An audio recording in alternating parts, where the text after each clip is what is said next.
जय हिंद सर, वो पोस्टमार्टम की रिपोर्ट आ गई है। राणे रिपोर्ट पकड़े हुए कहता है। एक्सक्यूज मी, इंस्पेक्टर देशमुख वहां से जाते हुए कहते हैं। सर, पोस्टमार्टम के हिसाब से यांश के सर पर किसी लोहे की स्टैच्यू से सर के पीछे 7 बार वार किया गया है। इसके अलावा उसका गला और हाथ भी काटा गया है। राणे रिपोर्ट दिखाते हुए कहता है। राणे, कातिल ने यांश को बहुत बेरहमी से मारा है। लगता है कातिल ने किसी बात का बदला लिया है, जबकि निशिका के सिर पर सिर्फ एक बार ही वार किया गया है। इंस्पेक्टर देशमुख रिपोर्ट पलटते हुए कहते हैं। हाँ सर, राणे दोनों हाथों को पीछे की तरफ करते हुए कहता है। हाँ तो कौशल जी, आप क्या बता रहे थे? इंस्पेक्टर देशमुख अपनी सीट पर बैठते हुए कहते हैं। रोज की तरह आज भी यांश की माँ यांश को स्कूल के लिए जगाती है। यांश बेटा उठ जा, देख 8 बज गए, स्कूल नहीं जाना है क्या? यांश उठ, सोने दो न। मुंह दूसरी तरफ करके यांश नींद में ही बोलता है। यांश उठ, अब तू मुझे गुस्सा मत दिला वरना तू अब मुझसे चप्पल ही खाएगा, चुपचाप उठ। यांश की माँ गुस्से से बोलते हुए नजदीक आती है। यांश चप्पल खाने के डर से आंखें मलते मलते उठता है और उठते साथ ही वह अपने पसंदीदा हीरो राजेश खन्ना की तस्वीर देखने लगता है। वह छोटी भूरे रंग की पेंट और सफ़ेद हाफ कमीज पहने हुए होता है।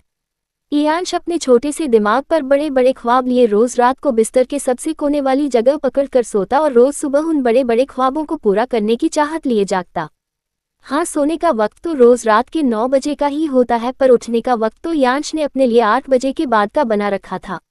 इसी वजह से वह हर दिन माँ से गालियां खाता था। उधर से उसकी बहन इथिका बोलने लगती है, लो, अब सुबह आंखें खुली नहीं कि राजेश खन्ना की तस्वीर देखना है इसे। इथिका यांश से 3 साल बड़ी थी और उसके साथ ही स्कूल जाया करती थी। नीली फ्रॉक पहने हुए, 2 चोटी किए हुए, हाथ में ब्रश लिए वह दरवाजे के सामने नंगे पांव खड़ी थी। हाँ देखूंगा, तुझे क्या है? यांश सर झटक कर कहता है। मुझे क्या? माँ देखेगी तो तुझे पता चलेगा, जब मार पड़ेगी तुझे। इथिका चिढ़ाते हुए बोलती है।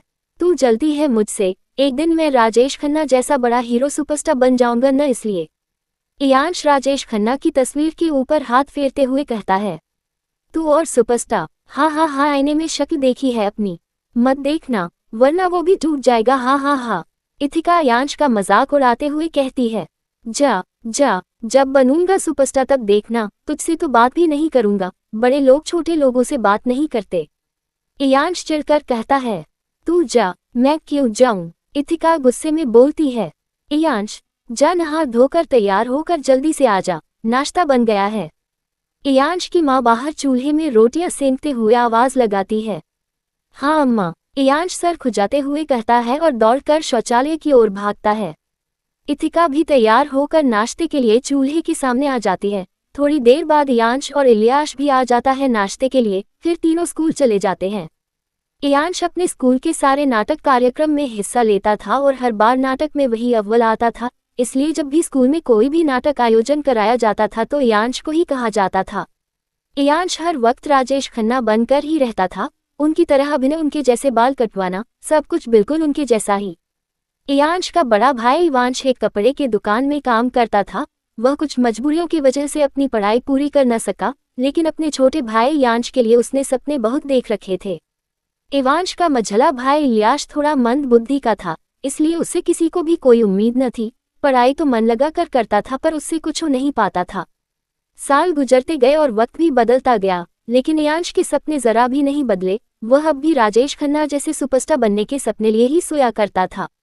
अब तो इवांश की शादी के लिए लड़की भी देखी जा रही थी। उसकी शादी की उम्र जो हो गई थी, लेकिन जितनी बार भी लड़की देखकर सब लोग पसंद करते थे, उतनी बार ही लड़की वाले द्वारा लड़का नापसंद कर दिया जाता था। वजह बस इतनी होती थी कि लड़का एक कपड़े दुकान में काम करता है, कुछ अपना नहीं है। इवांश हर बार की तरह ही निराश हो गया और शादी का विचार उसने छोड़ ही दिया। कुछ साल और गुजर गए। अब इयांश की उम्र 18 साल की हो चुकी थी। वह बांका नौजवान हो चुका था, देखने में किसी सिनेमा के हीरो से कम न था। बड़ी बड़ी काली आंखें, गोरे चिकने गाल, बड़ी सी नाक, गुलाबी होंठ, काले काले बाल, ऊंची कद काठी, चौड़ा सीना। सिंधूरा की सारी लड़कियां उस पर मरती थी और इयांश था भी मंजला तो हर किसी का दिल जीत ही लेता था। एक दिन इवांश जिस कपड़े की दुकान पर काम करता था, वहां इयांश आ गया और अपने भाई से पैसे मांगने लगा। भैया कुछ पैसे दे दो न, शाम तक वापस कर दूंगा। इयांश सर को झुकाए दुकान के बाहर खड़े होकर बोल रहा था। नीली फूल कमीज और ब्लैक पेंट पहने बहुत ही खूबसूरत लग रहा था। तू कहाँ से करेगा वापस? तुझे कौन सी नौकरी मिल गई है? इवांश कपड़े समेटते हुए कह रहा था। तभी एक शादीशुदा जोड़े वहां आ गए कपड़े खरीदने के लिए। इवांश की आंखें बस उस जोड़े पर अटक गई और उदास मन से कपड़े दिखाने लगा। इवांश ये देखकर समझ गया कि इवांश उदास हो गया कि उसकी शादी नहीं हो रही, लेकिन क्या इवांश के होते ऐसा हो सकता था कि बड़े भाई की शादी ना हो?